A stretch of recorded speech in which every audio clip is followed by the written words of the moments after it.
saya merasa ada jaminan gitu, dalam arti jaminan, oh saya ada dikasih ruang melalui dunia olahraga ini, latar belakang saya untuk mengabdi buat Merah Putih melalui jalur politik. Pak, telepon saya, Moreno, itu ada gambar saya di pohon. Kan kamu tahu kita sudah dari awal berkomitmen untuk menjaga lingkungan hidup. Tadi disinggung soal satu putaran ini, memungkinkan nggak sih Mas? Memungkinkan. Memungkinkan. Assalamualaikum warahmatullahi wabarakatuh. Saya Danus Adi Nugroho. Nah, sekarang saya kedatangan tamu yang sangat spesial, Moreno Suprapto.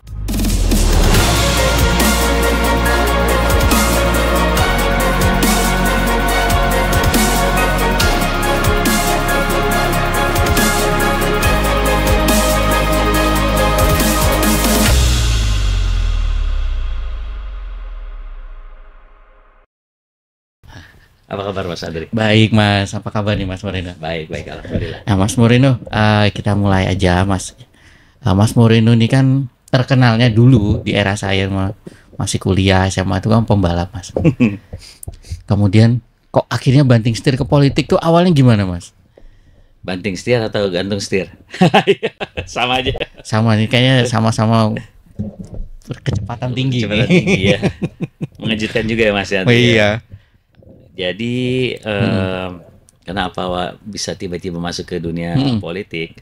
Saya waktu itu setelah balapan secara profesional ya sebagai pembalap, itu kan dari mulai tahun 95, 96. Kalau 93 saya mulainya tuh masih kecil. Tapi secara profesional tahun 96 sampai 2009. Saya memutuskan untuk berhenti, setelah itu belum masuk ke politik. Masih saya meneruskan kuliah saya, dan juga saya ada usaha seperti. Terus dari itu tahun 2013 kebetulan pada saat itu mau pemilu 2014. 2013 tidak sengaja kakak saya ketemu sama Pak Prabowo. Kakak Ananda Mikola. Iya, Ananda ketemu Pak Prabowo, terus Pak Prabowo menanyakan, kamu berdua sekarang ngapain, masih balapan apa enggak? Terus cerita pendek singkatnya, saya memang pada saat itu saya terfikir bahwa saya ini ingin mengabdi Mas. Saya ingin mengabdi pada saat sebelumnya melalui dunia otomotif kan ya.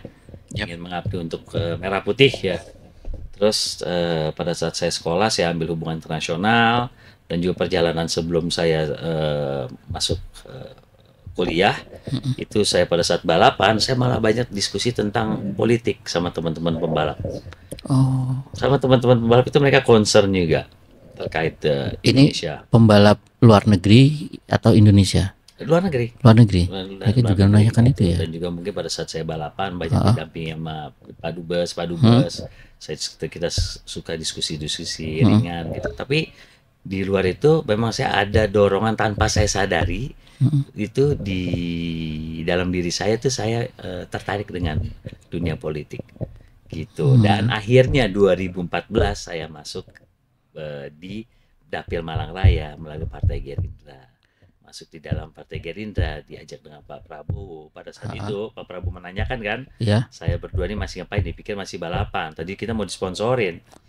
Kami diundang ke rumahnya. Kita cerita berdua terkait dunia olahraga seperti apa, bagaimana, dinamikanya, perlunya kehadiran negara melalui pemerintah di situ, support dan dukungan untuk cabang olahraga yang lainnya lah Pak, kita cerita gitu. Akhirnya kami masuk Gerindra. Nah kemudian kenapa pada akhirnya milih Gerindra, dan kenapa kok di Malang Raya Mas? Kenapa saya milih Gerindra? Sebetulnya sebelum saya masuk Gerindra banyak yang menawarkan saya masuk partai. Ini menarik juga sih. Saya nggak perlu partai apa ya. Tapi, tawarannya menarik banget karena nggak perlu keluar modal. Ya kan kita tahu bahwa politik perlu dengan ya kan integritas, ya kan elektabilitas, isi tas kan gitu ya. Saya di situ masih belum serak dengan partai-partai itu. Terus saya waktu itu kan ada tuh tentang iklan Partai Gerindra mencari putra-putri terbaik Indonesia gitu. Tapi waktu itu saya bilang belum kepikiran juga. Tapi pada dasarnya saya itu dulu cita-citanya jadi tentara, Mas. Cita-citanya ya, kakek saya Iya. tentara. Terus udah gitu, saya ngeliat sosok Pak Prabowo dan saya juga cukup kenal beliau. Saya tahu perjalanan beliau seperti apa. Dan saya pernah juga didampingin beliau waktu itu balap di Malaysia, Merah Putih Indonesia Raya. Beliau, waduh, saya sebagai mantan atlet saya merasakan kepedulian beliau terhadap dunia olahraga. Ya. Nah, di situ saya punya kesan tersendiri. Tapi di situ saya masih bingung gitu.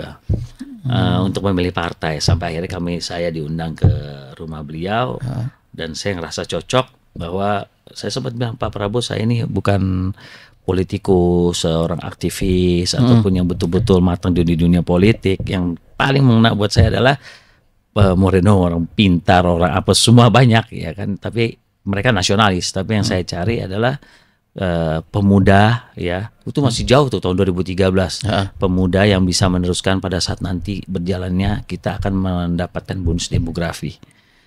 Oh, di situ saya langsung cocok betul ini Pak, ya kan, karena saya yang muda di situ kan. Masa gini, saya masuk partai, saya nggak belum di partai itu kan, Mas tahu sendiri. Kita nggak tahu yang di sana cantolannya siapa, yang nanti udah kayak ngantri petek bahasanya ya. Bagaimana nih kaderisasinya? Kita juga perlu network yang bagus. Saya merasa ada jaminan gitu, dalam arti jaminan, oh saya ada dikasih ruang melalui dunia olahraga ini, latar belakang saya untuk mengabdi buat Merah Putih melalui jalur politik. Oh gitu. Nah kemudian kenapa pada akhirnya milih Malang Raya, Mas?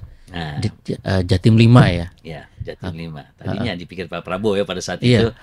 Saya mau dari sirkuit Sentul, dapilnya Bogor, Kabupaten Bogor. Saya bilang, Pak, kalau di Kabupaten Bogor yang milih cuman pegawai sirkuit aja, Pak. Istilahnya pegawai sirkuit ya.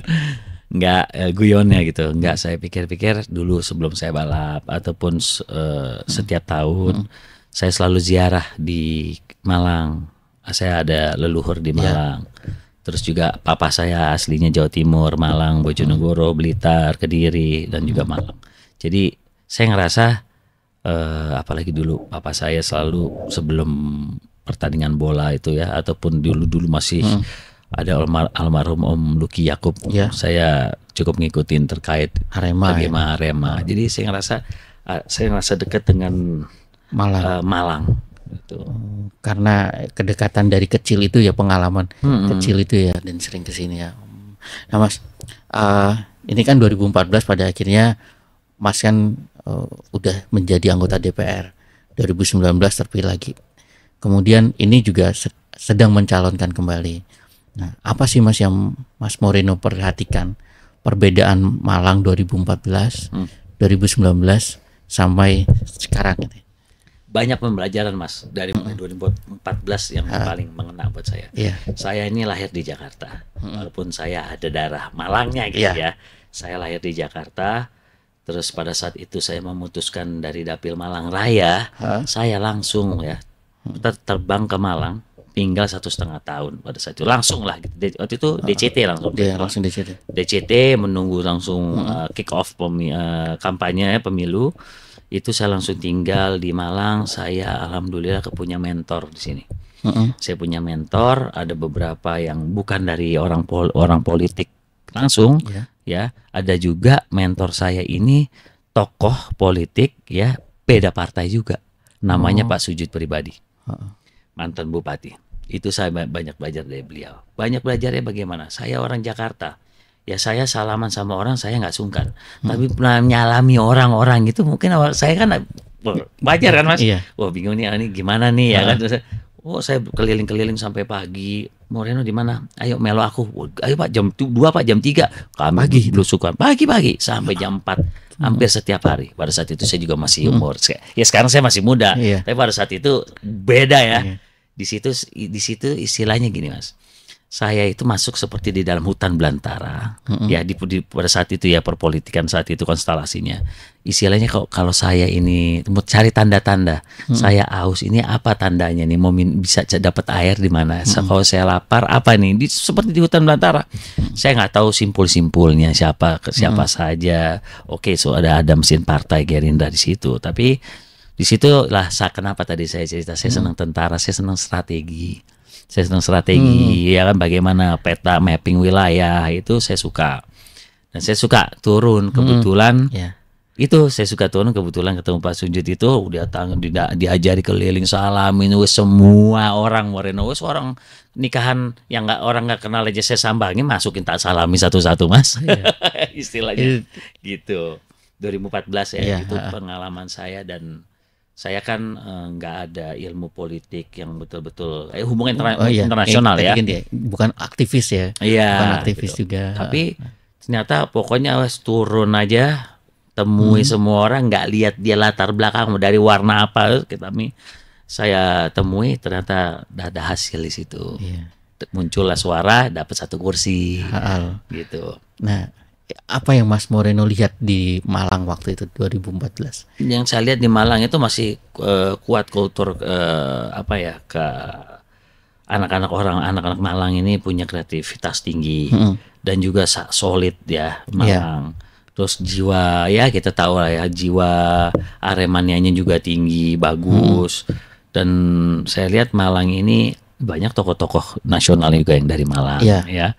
Dan saya merasa Malang tuh punya secara wilayah punya potensi yang besar, dari mulai Malang Raya ya, Malang Raya yang kita wisatanya bagus, sumber daya banyak di sini. Jadi saya rasa saya tuh pengen sekali mempresentasikan dari Malang nih untuk dunia ya, untuk bawa ke nasional. Ya, bawa ke nasional. Oke. Nah Mas, di tahun 2024 ini kan juga ada pilpres. Dan di dapilnya Mas Moreno itu kan ada banyak artis Mas juga sekarang. Dan bagaimana Mas Moreno menanggapin ini semua Mas? Ada banyak artis, kemudian untuk DPR RI ya terutama ya. Banyak tokoh-tokoh baru juga yang bermunculan di Malang dan maju. Mas Moreno menanggapi ini gimana? Untuk yang saat ini? Ya, yang saat ini aja yang 2024. Ya, kalau saya ngeliatnya kan kita negara dengan yang demokrasi, siapapun bisa mencalonkan ya, dan apapun latar belakangnya. Dengan saya lihat ada beberapa tokoh kalangan artis ataupun budayawan dan sebagainya, itu berarti bagus. Semua bisa membawa aspirasi di dunianya masing-masing. Tinggal bagaimana kita berjuang di bawahnya aja kan. Tapi memang kalau artis itu ya, kalau saya bukan artis ya, atlet ya. Tapi ya mereka, dan di Jawa Timur secara data yang riset yang saya sudah dalami, bahwa di Jawa Timur itu mudah diterima secara mungkin public figure dan artis gitu. Itu ya, memang kultur Arema ya. Dan itu kan tantangan buat saya. Gitu. Oke, Mas. Nah, terus ini yang mengejutkan juga, sebulan lalu yang kalau nggak salah Mas Moreno terpilih menjadi TKD tim kemenangannya Prabowo Gibran di Malang. Itu gimana Mas ceritanya Mas? Itu prosesnya cepat. Ya, prosesnya cepat ya, karena kebetulan saya ketua partai Gerindra untuk Kota Malang. Dan pada saat itu kami ditunjuk dari TKN pusat, ditunjuk melalui TKD daerah yang di provinsi. Nah, saya di Kota Malang ini langsung ditunjuk, tolong dibuat dan bagaimana semua unsur diajak masuk gitu. Ya, yang pertama kami ajak teman-teman koalisi yang ada di dalam TKD. Ya cukup ini ya karena konsentrasi otomatis saya terpecah. Dalam arti terpecah itu kan pada saat kami fokus kepada mesin partai. Ya, ini juga dengan fokus pada saat pergerakan untuk paslon Pilpres 02 yang garda terdepannya dengan di TKD-nya ini. Tapi alhamdulillah saya ajak teman-teman koalisi, partai koalisi, monggo ayo kita gawe bersama ya, menjadi gawe bersama untuk membesarkan partainya masing-masing dengan memenangkan Pak Prabowo, Mas Gibran. Waktu itu ada perintah khusus nggak Mas? Ketika Mas Moreno ditunjuk, tolong ini bantu di kemenangan Prabowo Gibran, ada perintah khusus nggak? Misalnya apalah itu caleg-caleg tolong dimobilisasi seperti ini. Kalau dari Pak Prabowo perintah khusus ya, mungkin nggak ada waktu secara langsung ya. Tapi kami di Gerindra perintah khusus itu ada. Dan saya yakin setiap partai koalisi itu punya perintahnya khusus masing-masing memenangkan Pak Prabowo. Tapi perintahnya khusus itu dalam arti Dan yang khusus diminta jalankan adalah untuk tetap santun, untuk Ya. tetap santun berpolitik. Itu kami selalu di diperintahkan untuk itu menjadi contoh. Dan juga ya itu benar-benar bukan gimmick ya. Selama ini kan suka diangkat itu gimmick lah, gemoy lah segala macam. Nah ini politik santun dan juga riang gembira itu kami selalu ditekankan di Partai Gerindra. Nah terutama juga menjaga lingkungan. Nah, menjaga lingkungan gimana nih Mas? Menjaga lingkungan itu contohnya ya, kita nggak boleh pasang banner di pohon. Karena pernah Mas, waktu Pak Prabowo turun ya, turun di Malang ini. turun di Malang, saya langsung ditelepon lagi di mobil. Beliau itu kan detail Mas, beliau tuh detail sekali orangnya. Detail dalam arti melihat, oh walaupun ada gambar beliau, bukan karena beliau pimpinan saya. Beliau itu orang, kalau saya pun sebagai caleg saya senang, oh ada gambar saya nih, dan tahu itu bukan yang masuk, bukan saya sendiri ya kan, perintah saya. Wah senang ada gambar kita. Beliau lihat, Pak, telepon saya, Moreno itu ada gambar saya di pohon. Kan kamu tahu kita sudah di awal berkomitmen untuk menjaga lingkungan hidup. Aduh ampun saya Mas. Karena gini, saya selaku ketua, saya mohon maaf, dan saya langsung keluar dari rangkaian, saya turun sendiri, saya cabut-cabutin itu, saya kecolongan. Nah itu sebagai ketua TKD, saya diperintahkan kan dari awal untuk merangkul para relawan ya. Nah relawan ini kan namanya relawan mungkin keterbatasan ya, mencetaknya juga uang sendiri, masangnya juga sendiri. Mungkin pada saat itu nggak bisa ada pasang kayunya untuk penyangga, ditempel di pohon gitu. Ya itu dinamikanya. Tapi ada sanksi nggak? Nggak ada. Tapi teguran itu kami, ya saya udah paham betul. Iya. Dan itu memang nggak boleh kan. Oh iya sih, menarik nih pernyataannya gitu. Selain itu ada lagi nggak Mas? Sebagai apa? Di TKD atau di Gerindra mungkin perintah khusus dari Pak Prabowo? Perintah khusus perintah khusus nggak dari Pak Prabowo, dari kami semuanya ini memerintahkan kepada diri kami masing-masing untuk segera merapatkan barisan ya, untuk memenangkan Pilpres Paslon 02 dan juga Partai Gerindra. Nah ini Partai Gerindra ini gimana Mas targetnya Mas untuk di Kota Malang aja dulu nih? Iya, saya kalau di sini kan saya buka dapur pacu saya dong berarti ya, sedikit ya. Ya targetnya aja. Iya. Targetnya kami menjadi pemenang. Menjadi pemenang, dan saya rasa ini istilah balap ya, kemenangan itu nggak ada datang sendiri Mas ya. Kemenangan itu harus kita jemput ya, dan harus kita kejar ya. Insya Allah kita bisa menjadi pemenang di Kota Malang. Dan juga Partai Gerindra sekarang alhamdulillah ada beberapa lembaga survei kami kerjasama, kita ada peningkatan yang cukup signifikan. Itu di Kota Malang? Di Kota Malang. Kalau Malang Raya saya dapat kabar juga dari teman-teman Kota Batu dan juga kabupaten juga ikut naik. Ini ada dua faktor adalah Pak Prabowo bagus secara nasional, dan juga mesin partai bergerak. Berarti strateginya udah berjalan dengan baik nih ya? Kita udah on the track. On the track ya. Hanya yang belum menentukan pilihan, ini cukup besar di Kota Malang, hampir 30%. Ya hampir 30%. Nah itu yang perlu kami raup dan sosialisasikan untuk jangan sampai golput gitu. Mas, ini juga Malang ini kan ntar lagi mau jadi pemilihan wali kota ya. Setelah ini dan nama Moreno itu muncul Mas di berbagai survei. Oh gitu ya? Iya. Saya juga belum tahu. Ya tapi gimana Mas? Ya saya menanggapinya gini aja. Kalau Pilwali itu adalah sasaran antara.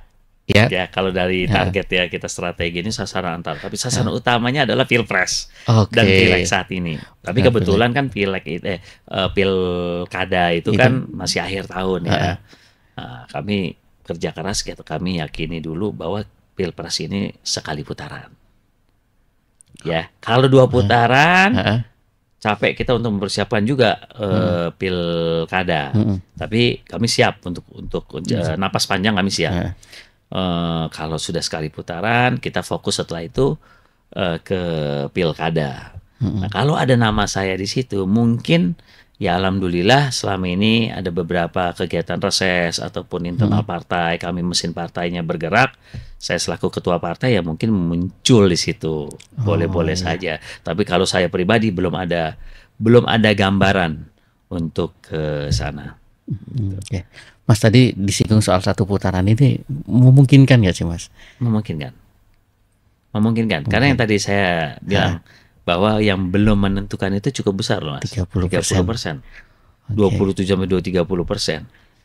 Dan itu memang dari akademisi mahasiswa dan juga salah satunya faktor debat, mungkin nih kisru-kisru jadi belum lihat deh, sambil menunggu yang debat berikutnya.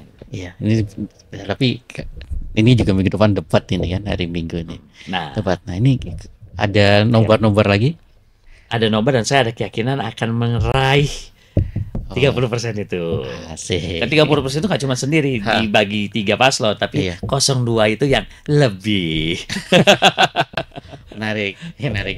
Baik Mas Moreno, mungkin terakhir mungkin ada yang mau disampaikan dulu nggak Mas? Ya, saya ingin menyampaikan kepada teman-teman yang ada di masyarakat di Kota Malang dan Malang Raya khususnya, nanti kita menuju 14 Februari gunakan hak pilih Anda, jangan sampai golput ya. Dan ya kita junjung tinggi pemilu damai dan yang bermartabat. Baik, terima kasih teman-teman. Sukses selalu buat Tribun News ya. Ya, Tribun News. Terima kasih teman-teman sudah menyaksikan podcast kami.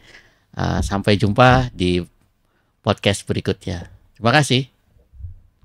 Download Tribun X sekarang. Menghadirkan lokal menjadi Indonesia.